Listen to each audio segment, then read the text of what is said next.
Ya, selamat siang, Namo Amitofo, Namo Buddhaya, dan salam Indonesia Maju. Di dalam kehidupan, kita sudah merenungkan bahwa lahir tua, sakit, dan mati adalah perjuangan. Semasa kita dilahirkan di dunia ini, kita harus berjuang, kita harus fight, dan kita harus punya semangat, dan bagaimana kita akan menghiasi hidup ini. Itu adalah pilihan, dan tiada orang yang bisa menahanmu untuk mengejar cita-citamu.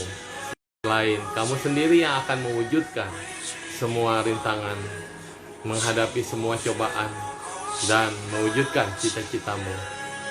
Ya, pada hari ini kita akan berbincang-bincang tentang yang muda yang berkarya, yang muda yang terus akan mengemban tugas ke depan. Ya, tentunya di dalam perjuangan kehidupan kita harus memiliki satu kekuatan, yaitu pencerahan di dalam batin ini dan kekuatan di dalam menghadapi kehidupan. Badai pasti berlalu. Bagaimana kita bisa menghadapinya? Ya, kita nantikan setelah lagu yang satu ini.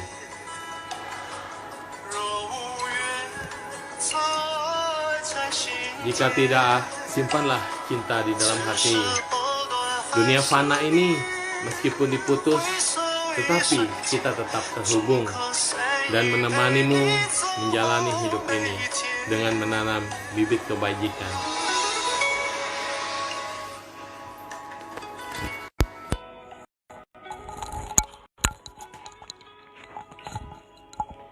Ya, kita langsung terhubung dengan teman kita dari Makassar, ya. Sepertinya sudah hadir.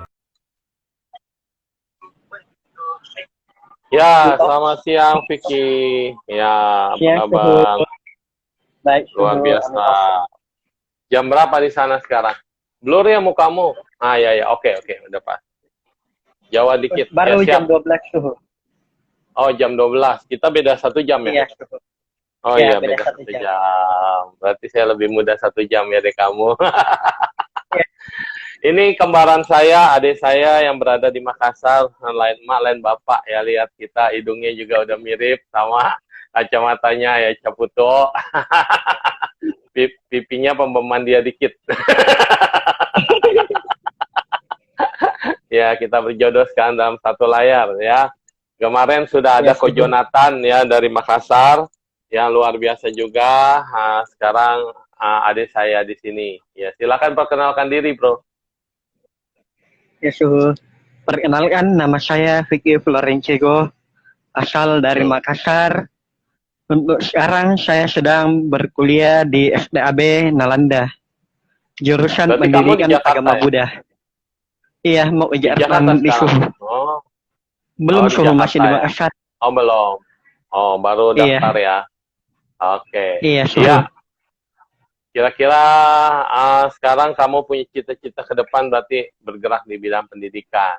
Nah, terus kalau dari kecil kamu udah aktif banget, ikut ini itu, organisasi juga, udah kelihatan prestasinya. Ya, sebetulnya apa yang memotivasi kamu untuk terjun di bidang kepemudaan? Saya terjun ke dunia pemudaan itu ya untuk saling membantu begitu, suhu, saling merangkul teman-teman yang lain, karena di Makassar itu pemuda memang agak kurang aktif ya. Jadi tujuannya untuk merangkul teman-teman yang lain, sama-sama aktif di organisasi-organisasi Buddhis. Ada cerita kehidupan nggak yang bisa kamu ceritakan dari perjalanan kamu masih kecil hingga bisa mengiring kamu kok menemukan arah hidup ini harus seperti ini gitu? Kenapa nggak mau sama kayak orang-orang lain gitu kan? Nah, orang lain kayaknya happy-happy, enak-enak, santai, mengejar duniawi gitu kan? Nah, boleh diceritakan, Bro? Boleh, suhu. Jadi awalnya saya itu bertemu agama Buddha itu pada kelas 1 SMP, suhu. Oh, 1 SMP, ya. Ya.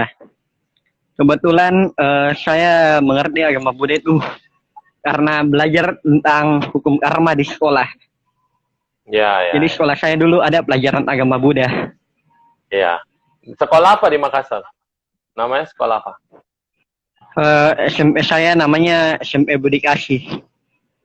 Oh, Budi Kasih ya. Budi Kasih. Ya. Oke. Jangan terlalu dekat napasnya ini. Nah, jauhan dikit. Oh, Ya, iya. oke. Iya, Oke, jadi lebih clear. iya. Ya, terus Eh, jadi waktu saya di Budi Kasih, saya juga ada kenal, mungkin suhu kenal juga namanya Per. tahu lah. Guru saya. Oh, itu gurumu ya? Wah, itu manusia Ya, tanpa tulang. Manusia tanpa tulang. Ya, dia ada nggak sekarang? Aduh, harusnya ada dipanggil ya. suhu, ada. Ada di situ. Di situ samping Iya, kamu ini. suhu. Mana Iya. dia? Udah lama tidak berjumpa. Halo Per. Wah, ini ternyata dosennya, gurunya. Kalian ngumpul di sana ya. Ya, pemirsa, kenalkan ini adik saya yang bandel tapi luar biasa berkarya dan dia tetap mengabdi sebagai orang yang luar biasa juga. Saya sebut dia manusia tanpa tulang karena sekali dia bergerak nggak ada tulangnya beneran. Betul tuh. Halo bro. Terakhir ingat nggak ketemu kita foto berdua di Jakarta ya? Iya, suhu waktu STG itu suhu. Ada yang STG iya 2014. STG, yes betul. Gitu. Terus kita makan-makan ya. Iya, suhu. Iya. Aduh, bisa ke Jakarta ya suhu ya. Makan-makan lagi sama Iya. suhu. Ya. Iya. Bagaimana Makassar? Jadi ini adalah ternyata Per gurunya ya, memotivasi anak Iya. muridnya menjadi sosok luar biasa ya. Ya, dulu nakal ini suhu. Dulu nakal banget Nakal. waktu SMP. Nakal banget. Iya. Saya sebagai kaus tahu ini. Terus pelan-pelan baru Kepala suku. ya kepala suku. Terus pelan-pelan Iya. lah. Nah, ini aku ajakin ke wihara, pelan-pelan berubah ya. Sekarang bagus ya, Iya. jadi banyak ikut organisasi dia. Jadi banyak muda-mudi, bener. Terus kamu di Belajar, sana kan? ngajar Mandarin juga? Ngajar Iya, Mandarin betul. juga? Oh iya, Betul. betul, bagus. Iya. Iya.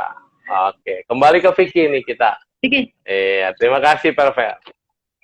Vicky, kamu beruntung banget punya guru kayak begitu ya. Dia itu dari dulu yang suka kenal, walaupun kita nggak kenal nggak lama sih, tapi selama di Xiamen itu, aduh, ini anak luar biasa sekali.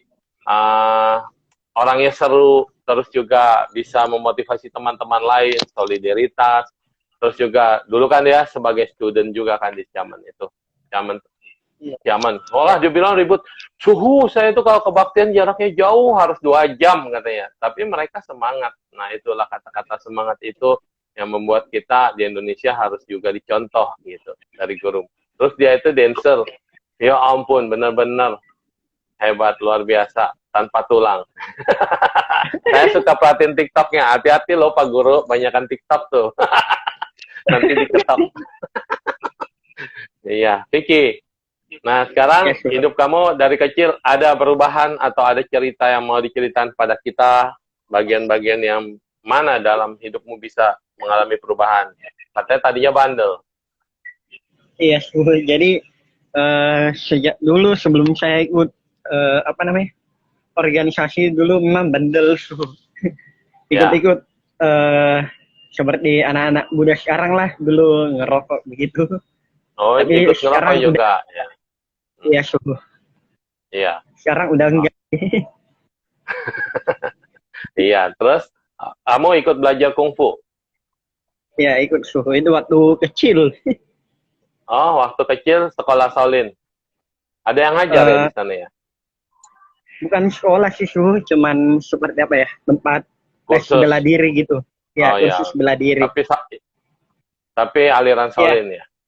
Ya, Berarti aliran kamu masih Shaolin. kecil banget. Umur Ya, berapa? baru umur 5 tahun suhu.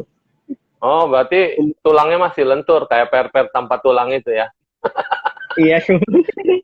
Jadi umur 5 tahun udah diajarin kungfu ya maksudnya. Gimana tuh? Bisa cerita ke kita. Kan latihannya pasti keras, ya kan? Iya Masih suhu. kecil, 5 tahun, bayangin anak-anak masih main-main, kamu udah dilatih di tempat. Nah, bagaimana pelatihannya? Kalau boleh sedikit diceritakan.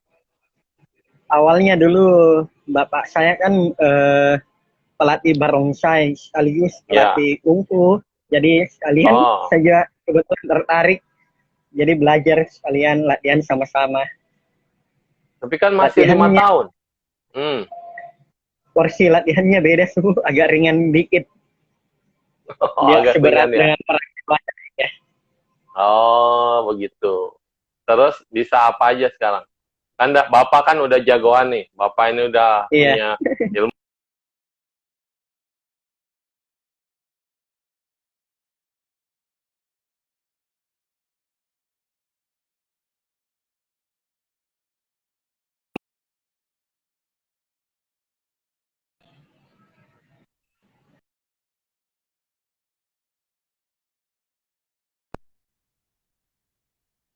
Halo, halo. ya halo Ya, suhu. Ya ya, halo. oke. Ya, lanjut. Tadi sempat free. Ya. Jadi bapakmu itu kan jago kungfu. Nah, terus anaknya dilatih Iya, kungfu. Jadi tiap hari itu udah sarapan lah ya. iya, Lalu bandel gitu segala macem. iya suhu. Dulu sempat juga berhenti. Ya, Dulu sejak belajar kungfu kan dulu kecil saya suka dibully suhu.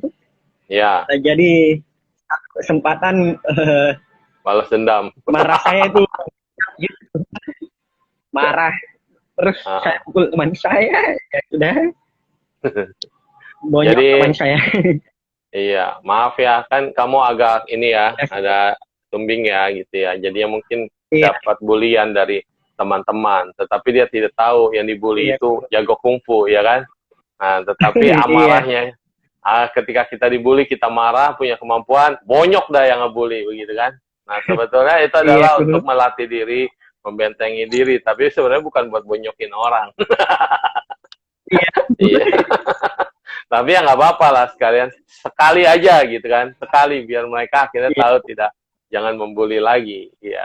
Karena memang banyak banget anak-anak kita nih sekarang kan, karena sesuatu dan lain halnya seneng banget dibully sama orang dan dia tidak bisa melakukan perlawanan.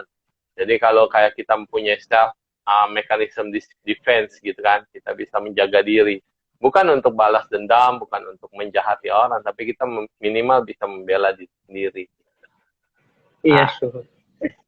iya. Terus habis itu ada pengalaman pahit atau pengalaman yang tidak menyenangkan dalam hidup ini? Banyak suhu. Ceritain beberapa saja.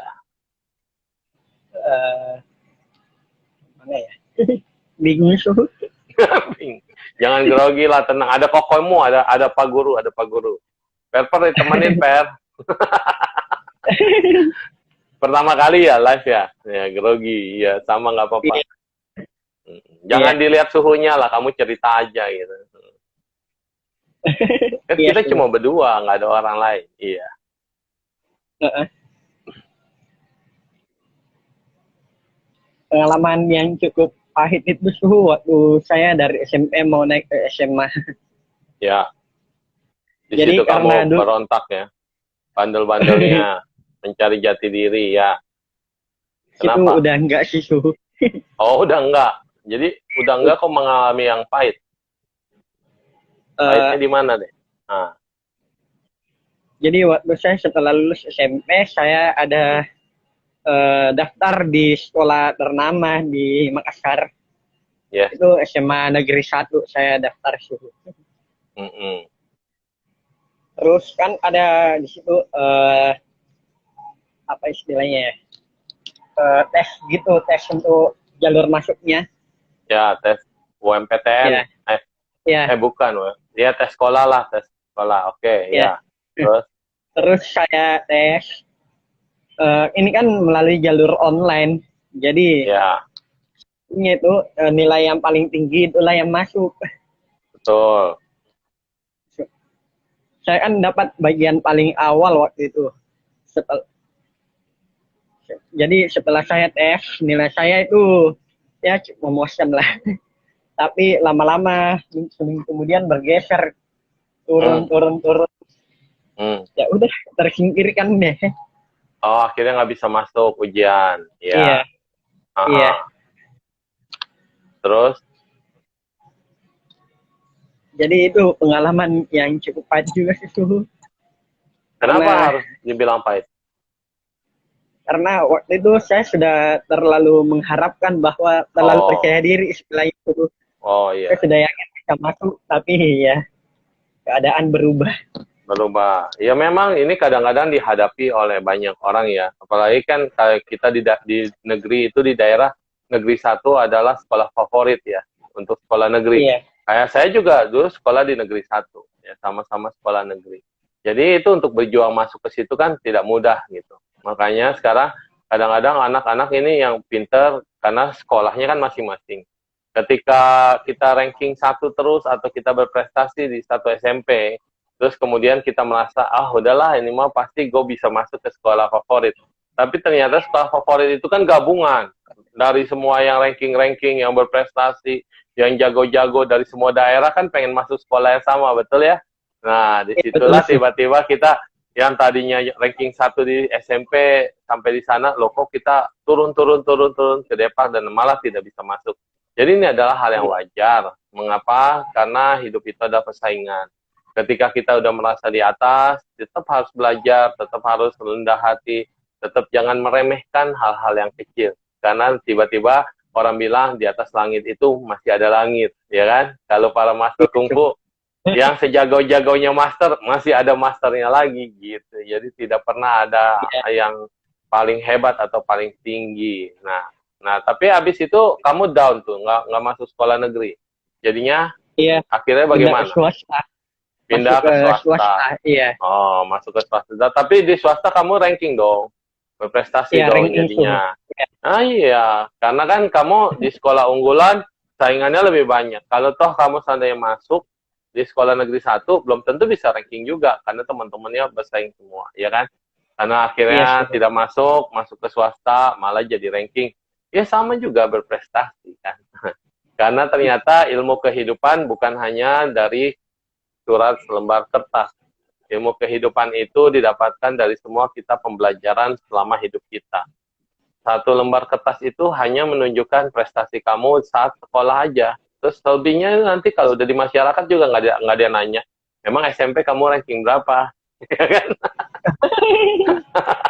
Nggak ada yang nanya. Iya, jadi kamu ya harus bisa mengambil maknanya. Daripada kita sedih, down, terus juga bilang, aduh kita bodoh banget, aduh kita menyalahkan diri. Karena yang paling berat dalam kehidupan ini adalah ketika kita menyalahkan diri sendiri. Untuk move on-nya itu paling susah. Karena dirimu sendiri aja udah kamu salahkan kan. Nah, apalagi kamu belajar kungfu.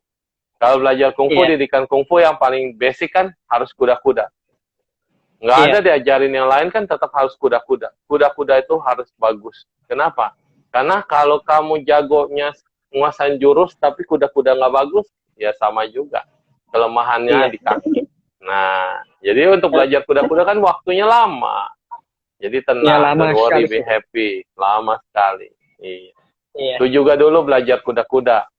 Iya, tapi akhirnya masih kecil sih. Udah gede nggak bisa lagi.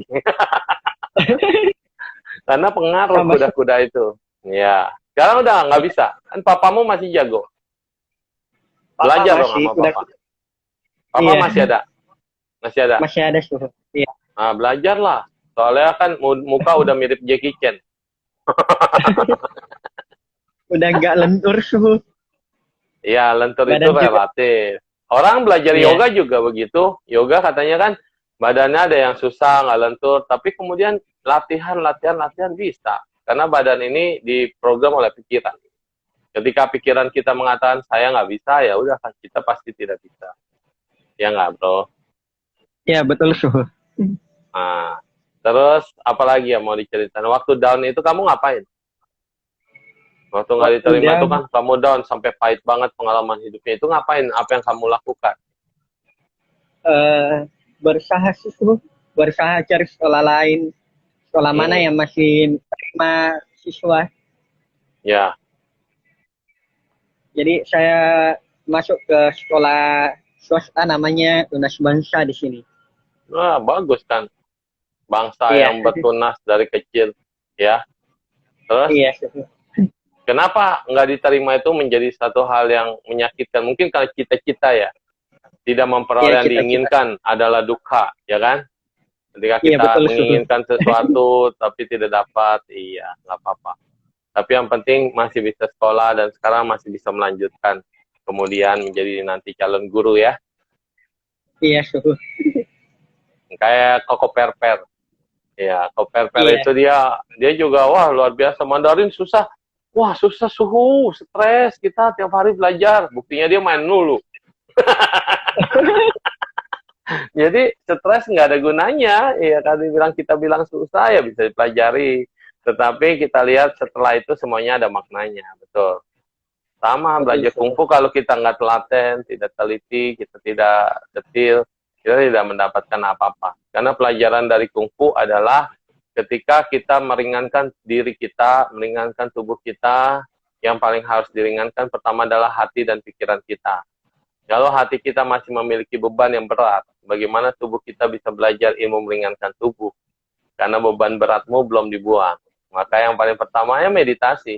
Meditasi itu untuk membuat pikiran menjadi light, ringan, dan kemudian baru bisa belajar yang lebih. Esensinya di situ. Kayak orang main barongsai aja. Kelihatannya kita sekarang enak benar ngelihat barongsai lompat-lompat begitu kan. Lompat dari satu tempat, dari ketinggian-ketinggian itu, tongkat-tongkat, tonggak-tonggaknya banyak banget kan. Itu salah kaki aja udah jatuh berapa kali. Dan tinggi sekali. Iya. Tapi kenapa? Karena Anda punya keyakinan, sering latihan, dan mantap. Merem aja udah bisa tahu tongkaknya ada di mana. Ya kan?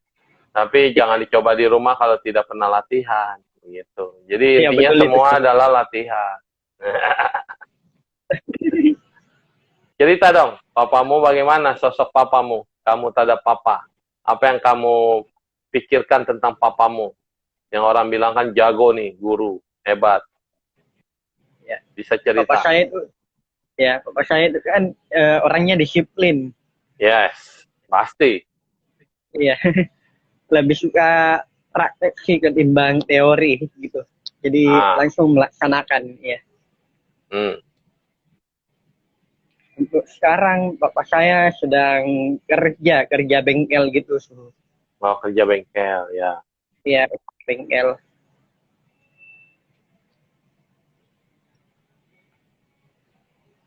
Halo? Halo, ya. Ya, terus peranan papa di hatimu seperti apa? Selain disiplin tadi. Sosok yang patut untuk dicontoh di dalam kehidupan sehari-hari. Nilai-nilai apa yang kamu dapat dari papa? Sosoknya bekerja keras, tidak mudah menyerah, tidak gampang marah juga. Tidak gampang marah. Wah, iya. Padahal master kungfu ya, tidak gampang marah. Iya. Terus apa lagi ya? Apa lagi? Bapakmu sendiri bukan bapak orang ini, bro. Santai. Logis. Iya, santai. Tarik napas, lepas. Cuma kita berdua dong di sini. Yang lain mah nontonnya dari rumah. Iya, sudah. Iya.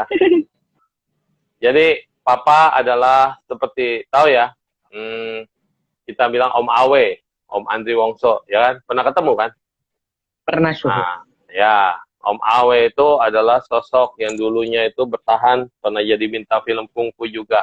Cita-cita dia ya seperti Jet Li. Sama seperti papamu ini. Nah, papamu ini belajar kungfu, melatih barongsai, guru kungfu juga. Cuma yang saya salut tadi yang kamu bilang jarang marah. Nah, beda sama kamu dulu waktu masih kecil, dibully, hajar orang abis, ya kan? Nah, jadi di sini hebat. Kayak dulu apa Kungfu Boy ya? Pernah baca nggak Kungfu Boy? Gausu dulu pernah baca tuh buku komik namanya Kungfu Boy. Nah, Kungfu Boy ini si Chinmi namanya kalau nggak salah ya. Pakai bajunya merah-merah. Itu komik Gramedia. Nah, Kungfu Boy itu mengajarkan kita apa? Dia bilang, untuk menaklukkan musuh, tidak perlu pakai emosi. Bukan menggunakan tenaga kita, tetapi menggunakan balik tenaga musuh. Semakin musuh itu semakin nafsu menghancurkan kita, maka menaklukkannya akan semakin gampang. Karena membalikan keadaan. Nah, gitu.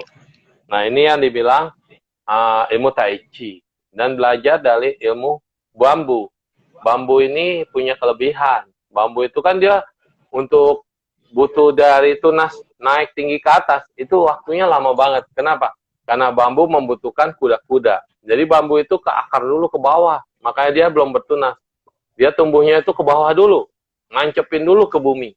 Makanya dibilang pasak bumi itu ya lebih hebat dari apapun. Nah, bambu itu dia nusuk dulu ke bumi, dia menghantam ke bumi. Jadi nunggu bambu bertunas tuh lama banget.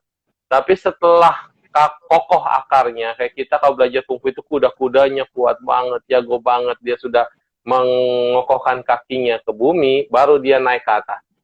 Dan ketika dia naik ke atas, bambu itu bukan kayak satu pipa paralon yang langsung berdiri begitu, tapi dia hidupnya per buku. Per buku itu artinya tumbuh satu buku, dia lalu membatasi. Lalu tumbuh lagi satu, tengahnya kosong, dan baru dia membatasi. Jadi bambu itu tumbuhnya per buku. Kita ngomongnya per buku ya. Nah, kenapa begitu? Yes, sir. Dalam diri manusia, kekuatan yang sesungguhnya adalah ruang kosong. Jadi bambu itu kenapa bisa bermanfaat? Karena dia punya sisi ruang kosong. Apa bedanya sama kayu? Kayu itu padat semua. Tapi bambu punya sifat, dia mempunyai ruang kosong. Karena ruang kosong itulah dia jadi lentur. Karena ruang kosong itulah dia bisa menjaga mana batasan kekuatan dia. Karena kan kosong, terus ada lagi dia batasin. Kosong, ada lagi dia batasin pakai bukunya itu.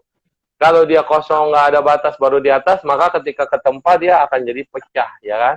Nah, inilah kekuatan dari filosofi bambu. Artinya manusia pun harus punya ruang kosong. Ruang kosong kita untuk Tuhan, atau untuk Buddha, atau untuk Bodhisattva, untuk agama. Ruang kosong kita untuk bisnis, ruang kosong kita buat keluarga. Sehingga perlahan-lahan kita bisa memilah-milah apa yang harus masuk ke dalam ruang kosong ini. Jangan selalu kita penuhi isinya otak kita dengan hal-hal yang tidak bermanfaat. Jangan kita penuhi otak kita dengan nafsu, keinginan, dan apapun yang membuat kita jadi terbelenggu dalam hidup ini. Harus begini, harus begitu, harus begitu. Tapi kasih space. Kita ada ruang kosong antara pertemanan, sehingga kita bisa selalu menerima teman-teman baru. Kita ada ruang kosong dalam belajar, sehingga kita mau menerima ilmu-ilmu masuk yang baru. Kita ada ruang kosong di dalam keluarga, sehingga kita tidak terlalu merasa sesek dan masa kecil banget di keluarga. Ya, seperti itu. Ya. Jadi belajar dari ilmu bambu. Bambu, survei membuktikan nih, kalau misalnya rumah yang terbuat dari bambu sama rumah yang terbuat dari beton, ya ternyata yang menahan goncangan gempa paling bisa menahan gempa, rumah bambu bisa bertahan loh. Karena dia punya sifat yang elastis. Nah, gitu. Jadi saya lihat sosoknya luar biasa. Ini teman-teman di sini ada juga teman dari Tommy Wong ya, Master Wong. Tommy Wong di 1001 vibrasi positif. Nah, Victor ini juga pernah bertemu dengan Michael Howard loh. Wah, mentor Michael Howard. Pernah berfoto juga dengan Michael Howard ya. Jadi kamu bisa lihat Michael Howard, sosok mantan preman, mantan gangster, mantan ya yang orang rusak lah bahasanya begitu. Dia pun bisa berubah. Dia pun bisa menjadi motivator. Dia bisa menjadi sosok yang bagus. Dari narkoba sekarang berubah menjadi jualan kopi, juragan kopi ya. Nah, itu. Harus belajar dengan orang-orang besar. Orang-orang hebat. Jangan sampai salah pergaulan. Apalagi bro yang mau disampaikan? Monggo, silakan. Apalagi ya, bingung. Kemarin semangat. Oke, saya mau sharing. Udah sharing grogi. Jangan grogi. Kamu bisa ceritain tentang dirimu atau tentang sosok lain. Nah, waktu seminarnya Michael Howard lah, saya tanya. Waktu seminar Michael Howard, apa yang kamu tangkap dari sosok beliau? Kita belajar dari satu tokoh. Tokohnya anak muda yang bisa kita jadikan contoh. Ya. Ikut seminar ya kan? Ya, ikut. Ya, coba bisa cerita. Ya, yang saya tangkap itu, ya, orangnya memang tidak gampang menyerah gitu. Orangnya nggak gampang menyerah, kenapa? Karena setelah beliau dideportasi di Amerika, ya, beliau kembali dengan membawa perubahan ke Indonesia. Apa itu? Yang artinya beliau tidak ingin lagi seperti dulu pakai narkoba gitu. Yes.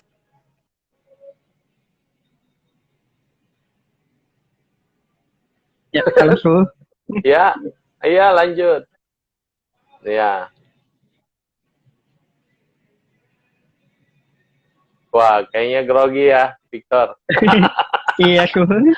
Aduh, Victor, Victor. Baiklah, Victor. Jangan dipaksa. Nanti kamu bisa ketakutan dan kemudian efeknya ke ginjal bisa terkencing-kencing nanti ya. Katanya kemarin kata dokter. Oke, ya. Terima kasih kepada mentor Michael Howard ya sudah hadir di Makassar memberikan motivasi bahwa anak muda yang sekarang jangan patah semangat.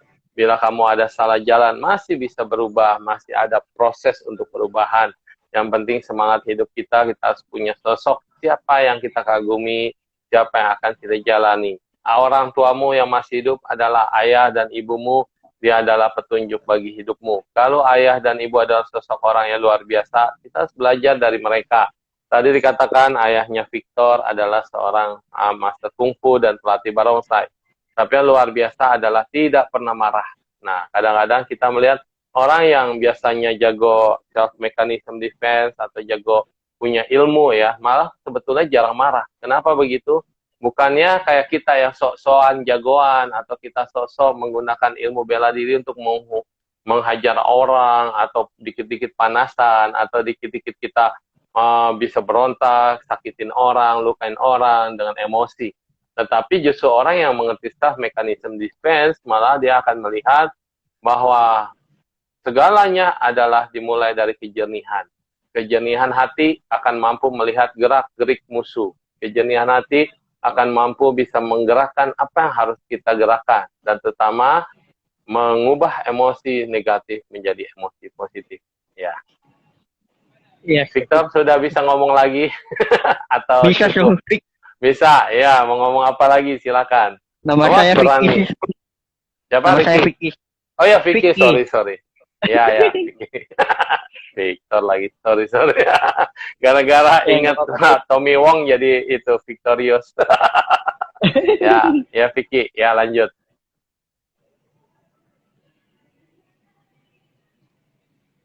Kan tegang. Apalagi ya? Yes, apalagi?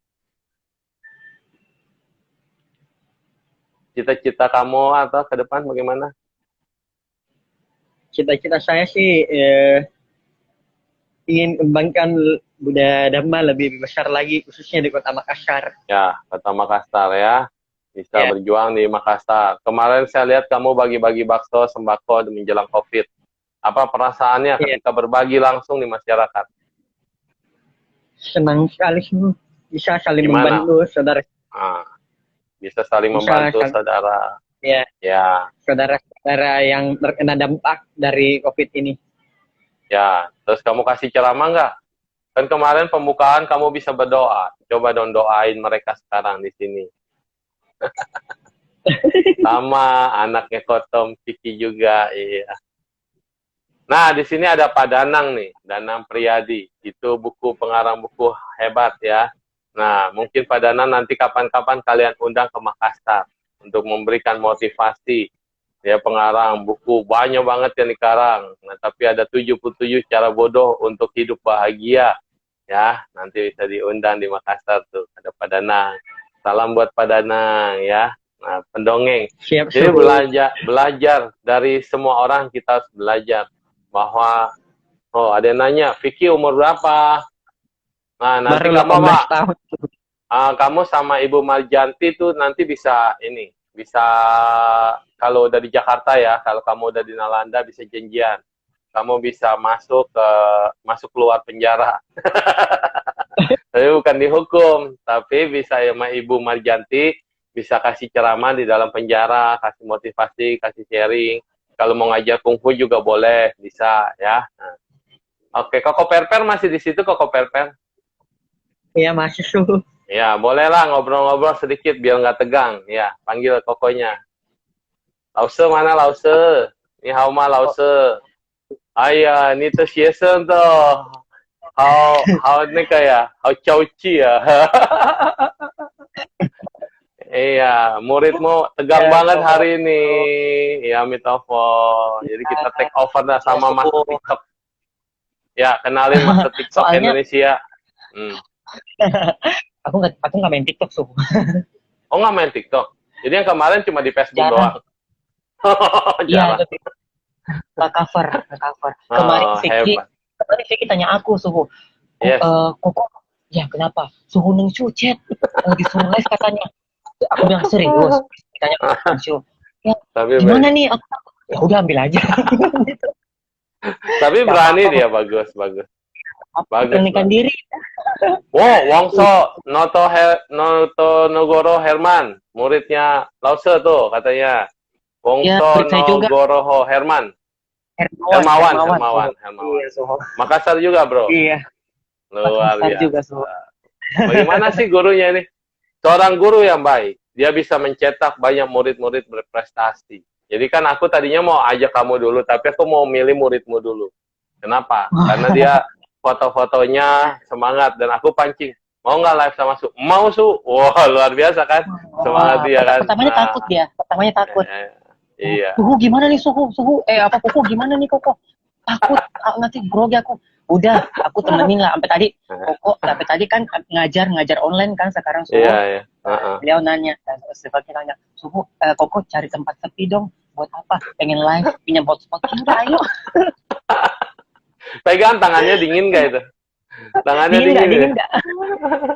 Dingin itu. Nah, dingin ya, iya saya tahu. Karena mirip banget dia sama saya dulu awal-awal. Aku kan juga mulai start SMA kayak dia kan, udah ngajar SMP dulu kan. Pertama kali ngajar sekolah SMP itu kayak gimana? Gemeter banget, dingin banget di hadapan sama murid-murid, diledekin. Koko cari pacar ya? Ah, iya boleh juga. Terus tahu mereka pada panik, kok gurunya belum datang? Terus saya langsung maju ke depan. Ya saya mulai sekarang adalah guru kalian. Hah? Gitu kan? Iya. Jadi kita memang harus, harus membina yang muda-muda ini. Iya, kalau mengajar, aku pertama kali Suhu ngajar Mandarin di sini, aku langsung dikasih SMP, disuruh pegang SMA langsung. Wah, deg-degannya luar biasa dong. Iya dong. Aku masuk karena kan waktu itu Suhu umur berapa dikasih pegang SMA gitu kan? Gimana caranya? Pertama masuk kan gimana kita kurang tahu juga kan? Udah coba aja. Dikatain lah sama anak murid. Lause galak katanya. Emang bisa galak? Emang Per bisa galak? Awal-awal dicoba. Coba kalau galak gimana? Kalau galak gimana? Bisa ketawa terus saya mah. Awal-awal itu kan aku kadang kalau diem gini, gitu, itu gini orang aja nggak kenal udah kirain aku pengen makan orang gitu. Masa sih? Nggak ada bayangan. Soalnya nggak beda. Beda. Tapi terus lama-lama, tau lah anak murid di situ sekarang ternyata beda sama zaman dulu. Beda. Kadang langsung sekarang nggak bisa. Anak murid itu lebih lebih harus kan banyak hukum sekarang kan dari dinas harus mengajarnya. Nah salah dikit, jewer dikit, mainnya hukum kan. Jadinya gimana? Kita nggak usah pakai tangan gitu ya. Kita pintar-pintar aja ngomong gimana kan? Ke anak murid gitu. Gimana caranya menarik? Yang penting sekarang sih kita harus menarik hatinya mereka sih. Mereka sentuhlah hatinya, gitu kan? Sentuhlah hatinya, kan goyang. Jadi kau ngajar Mandarinnya pakai gerakan aja, bro. Gitu. Itu kalau gitu ya. Itu kalau anak TK ya Suhu ya. Oh anak TK. Aku ngajar anak TK juga. Iya. Sekarang SMP sama anak TK sih. Ya, jadi dulu kalau waktu kenal kamu kan sebagai murid. Waktu kita kenal di Xiamen itu kan murid, belajar, santai. Sekarang jadi guru. Tang Lause. Tang Ni Laule. Udah tua berarti lu. Tang Ni Laule, ya kan? Nah, saya waktu SMP disuruh nyanyi Mandarin. Wah, jahat juga nih Lausenya. Dia tahu kamu penyanyi kali, suaranya bagus, makanya disuruh nyanyi. Enggak, Suhu. Itu bagian dari praktek suhu. Soalnya Ya, betul. anak orang-orang sekarang itu kan sukanya kebanyakan K-pop, Ya, K-pop, English, K-pop. lagu alay. Kadang ditanya lagu Mandarin, taunya apa? Ciemini. Bisa. Masa? Itu lagu Kalian- jadul, bro. Kalian kok taunya lagu-lagu lama semua? Iya, Kan lagu-lagu betul. Iya, soalnya namanya ikut nama ikut orang tua dengarnya Ciemini apa semua. Iya, Sini pasti, tak mama, bapak. so, sini tak ajarin. Reni yang dihajar semua coba nyanyi. Wah, Reni yang. Bagus-bagus juga ya lagunya. Langsung ya emang bagus. Artinya apa ini? Wah, bagus galau. Ya. Ya, belajar santai, belajar dengan media, belajar dengan segala macam. Film-film bagus, bisa diterjemahin, lagu-lagu bagus. Karena lewat media tuh lebih gampang, cepat masuknya ya. Ya, kadang mereka tuh sekarang tuh ada apa Liu Xingyi yang baru suhu. Liu Xingyi yang baru, iya. Aku suruh kalian coba nonton. Anak-anak coba nonton, dinonton diikuti langsung apa biasa katanya kan biasa udah dengar pertengkaran tuh dalam rumah tangga. Itu mungkin sayang. Ini jangan diikuti juga. dihafalin dong. Aku masuk ditanyain sama. Iya, ada Bante Badra Prawira nih, Per. Iya. Kenal kan ya? Bante di Papua. Pernah ke Makassar kan, Bante? Bante Prawira? Belum tahu ya. Oh, nanti kalau ke Makassar kenalan. Taunya Bante Dip aja ya. Iya. Iya, di sini. Pengalaman apa, Per? Nah, jadi sekalian nih, tadi udah ceramain muridnya, sekarang ceramain gurunya. Pengalaman pertama yang paling berkesan selama ngajar. Pengalaman selama kamu jadi guru, apa tuh yang paling deep banget buat kamu yang susah dilupakan? Apa semuanya berkesan? Pengalaman yang paling deep itu di TK sih ya. Di TK. Oh, di TK. Ngajar Mandarin? Di TK. Mandarin? Oh, taman hui, xue dao. Bapak, mama. Tapi kan kalau di TK. Iya, jadi itu ditanyain kan sama gurunya gitu. Pas lulus nih yang di TK. Pelajaran yang paling suka apa? Lause, pelajaran Lause Mandarin gitu katanya kan. Paling suka pelajaran Mandarin gitu. Kenapa? Lausenya suka joget, suka nyanyi. Di situ tuh wah, bukan cuma anak SMP kan, maksudnya bisa ngajar anak TK juga bangga lah, mereka suka sama kita kan, suhu. Mereka ngajar TK kan susah ya. Anak TK itu susah diatur apa dan mereka bisa suka sama kita, mereka bisa ngingat kita kan setiap kali ketemu. Kadang di mall itu Lause itu udah seneng banget. Dia di pojok sana, mamanya bingung, mamanya nggak pernah ketemu aku. Untung bukan ngomong lausu gitu ya. Oh, benar. Iya, seneng sih. Terus miau keluarlah Mickey Mouse. Itu sih, karena ajar TK itu suhu kan susah. Mereka bisa ngingat kita terus ke depannya itu udah bangga bagus. Apalagi mengajarkan kebaikan harus dari TK. Jadi semua cungko sesiang itu ya, cungko sesiang pandangan-pandangan timur ya, itu sangat luar biasa. Banyak yang bisa kita terapkan, apalagi di budi pekerti, karena sekarang orang banyak yang lupa sama budi pekerti. Dikasih terima kasih aja kagak. Dikasih bilang saya thank you juga enggak gitu ya. Iya, bilang thank you. Jadi dari TK ini kita udah ajar ngomong apa? Thank you in Mandarin, xie lausu ya, diingat-ingat gitu. Soalnya kan sekarang anak-anak, kadang anak TK kan suhu tahu lah ya, kadang terlalu dimanja gitu, kadang bandel, gak tahu terima kasih kan banyak sekarang. Ya berat lah kalau jadi guru. Harus pintar belajar anak-anak gimana anak tahu berterima kasih ke kita, bukan hanya ke kita, ke orang lain kan. Iya. Gitu. Oke. Bagus lah ya. Ya, oke, kita kembali lagi sama muridmu. Udah masih grogi nggak itu? Coba dicek dulu nadinya. Bener-bener kayak papiku loh. Kayak mirip papi. Iya, makanya begitu gua lihat langsung nih, gua duet nih. Kayak papi, jadi inget papi saya. Ada mami gue juga di sini nih. Kalau kan nanti aku liatin dari sini tuh.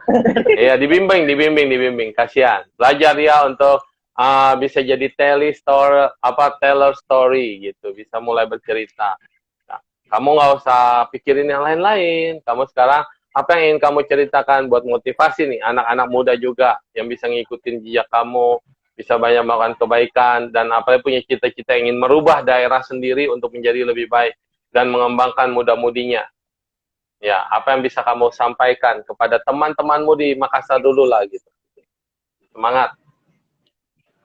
Caranya sih lebih banyak bergaul dalam artian hal-hal positif, misalnya seperti organisasi yang cukup berkembang di Makassar itu contohnya seperti Patria gitu.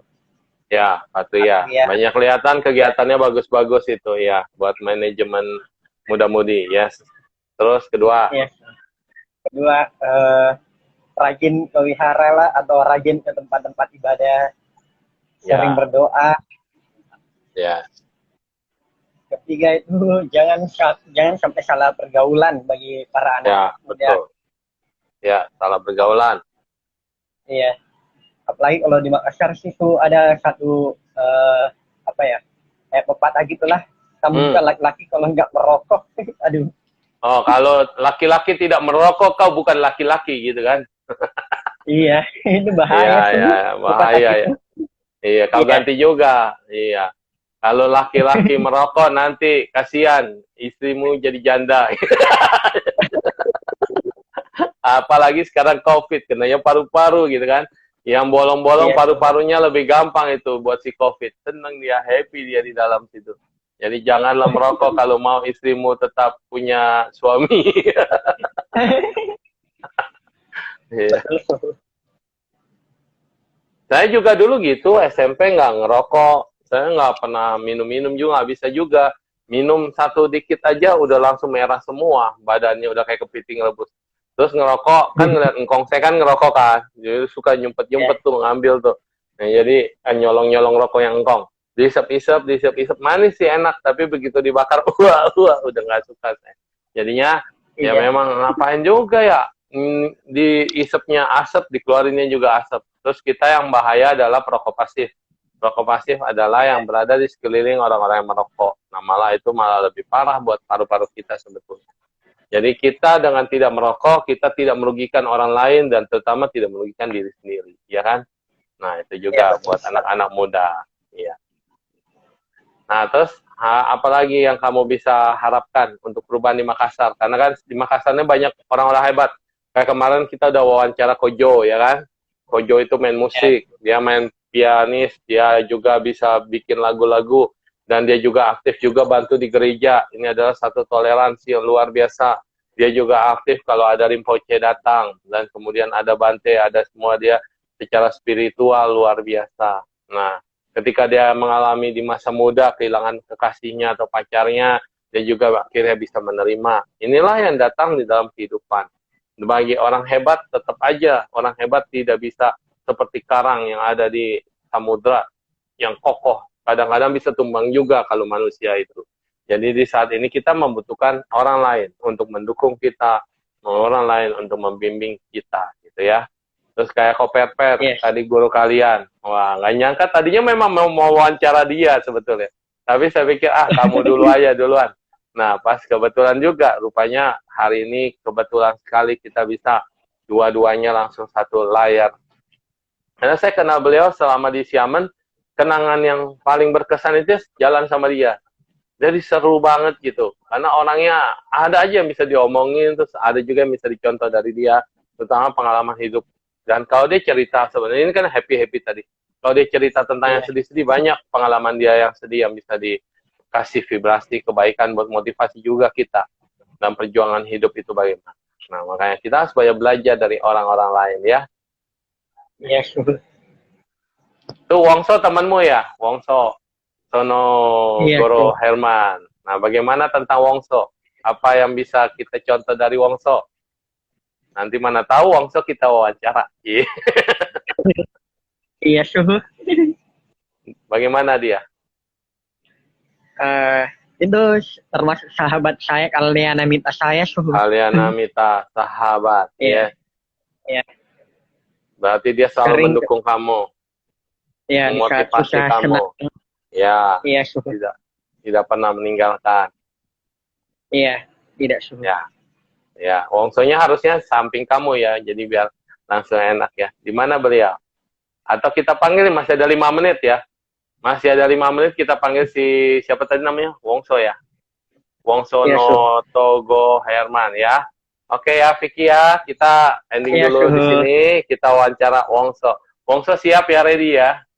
Kalau ready, kamu wave. Wongso siap? Kita panggil nih, ya biar kalian bertiga dari Makassar punya harapan. Pelita-pelita yang hidup adalah dari mereka-mereka generasi muda yang mau berjuang dan bangkit, ya. Nah, kita kasih kesempatan Vicky, terima kasih. Hari ini Vicky, Ya, terima kasih semuanya.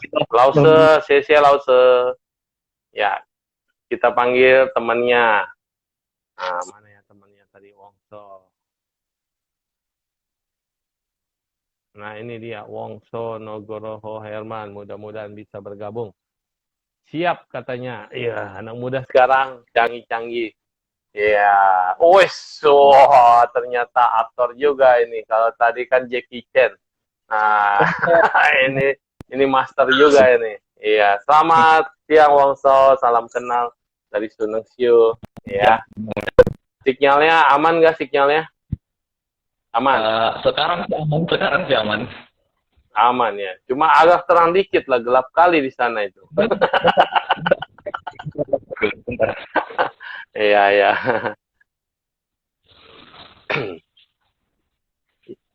Ya, terima kasih Vicky sama Lause Perper yang selalu motivasi dan selalu memberikan dukungan pada anak muridnya semua. Ah, ini kan lebih terang. Wah, nanti gadis-gadis pada klepek-klepek ini sama Wongso ya. Ya, apa kabar Makassar? Kamu berteman sama Vicky sudah lama ya? Berteman sama beliau? Sebenarnya itu Vicky, saya teman dia dari SD. Waktu saya masih SD. Itu iya.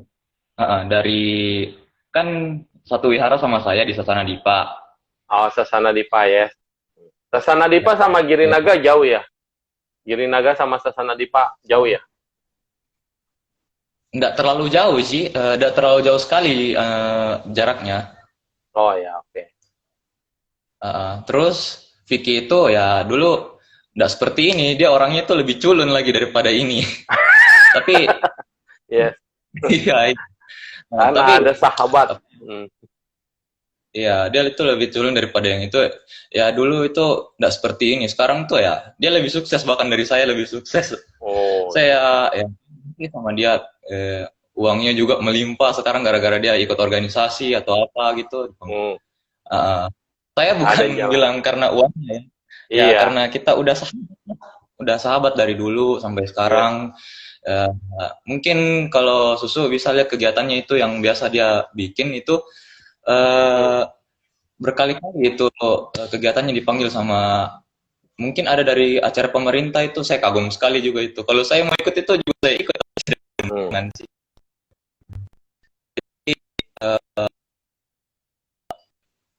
saya selalu sama Vicky karena banyak sekali panggilan-panggilan yang bisa dia terima gitu dalam usianya yang masih muda begini. Iya, betul. Makanya saya gitu, bagian dari itu dia serba bisa gitu.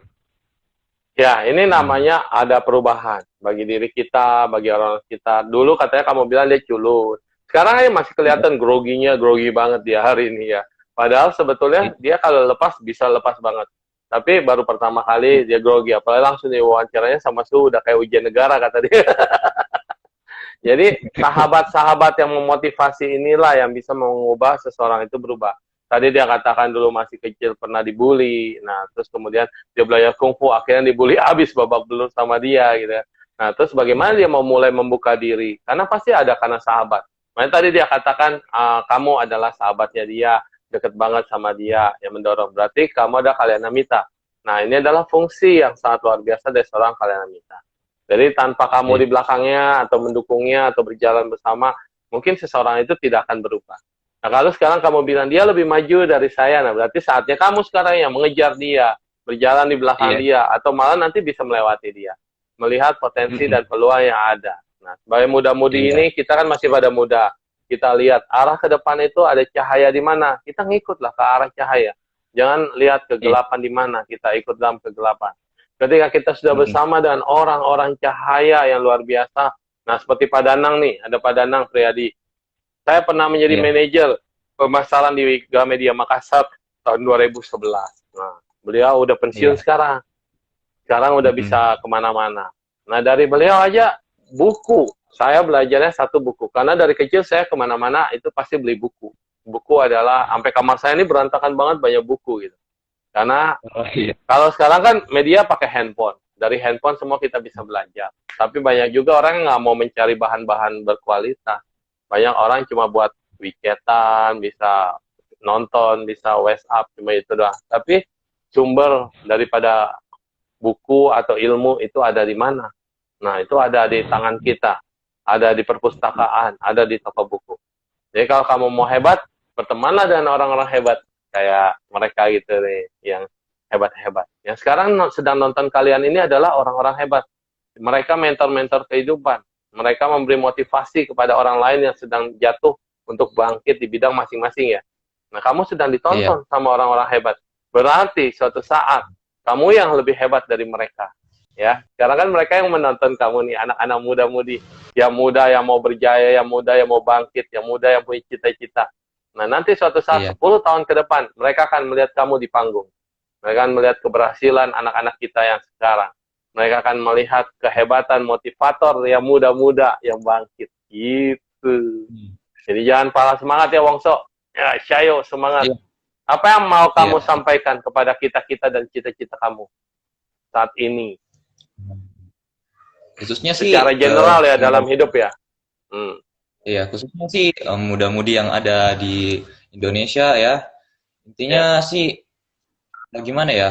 Saya sebenarnya kan orangnya pengen ya nggak kuliah sih, tapi pengen cari kerja buat diri sendiri juga, buat kebutuhan hidup. Nah, jadi aja kalau misalnya kalian semua itu belum bisa mungkin belum bisa bangkit karena kondisi ekonomi untuk kuliah atau apa. Sekarang kita bisa berusaha untuk mencari kerja dulu.